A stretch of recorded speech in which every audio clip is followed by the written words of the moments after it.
ശുദ്ധീകരിക്കപ്പെടും. തൽക്കാലം അത് സുഖവും സ്നേഹവും വസ്തുവകകളും ഉപേക്ഷിക്കുന്നതിലാണ്. കുറെ കഴിയുമ്പോൾ അത് കൂടിക്കൂടി വരും. അവസാനം നിത്യമായ കിരീടം ചൂടിക്കുന്ന ഏറ്റവും ഉദാത്തമായ ത്യാഗത്തിൽ നിങ്ങളെ എത്തിക്കും. വിശ്വസ്തരായിരിക്കുക. നിങ്ങളെല്ലാവരും വിശ്വസ്തരായിരിക്കും. അതാണ് നിങ്ങൾക്കുണ്ടാവുക. യൂദന്മാർ, പ്രത്യേകിച്ച് സാൻഹെദ്രീൻ, ഒരുപക്ഷെ നമ്മെ വധിക്കുമായിരിക്കും, ഞങ്ങൾക്ക് നിന്നോടുള്ള സ്നേഹം നിമിത്തം. ജെറുസലേം അവളുടെ ദേവാലയത്തിൻ്റെ കവാടങ്ങൾ അവളുടെ പ്രവാചകന്മാരുടെയും വിശുദ്ധരുടെയും രക്തത്തിൽ കഴുകുന്നു.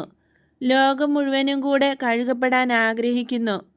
ഭീകരമായ ദൈവങ്ങളുടെ അനേകം ക്ഷേത്രങ്ങളുണ്ട്.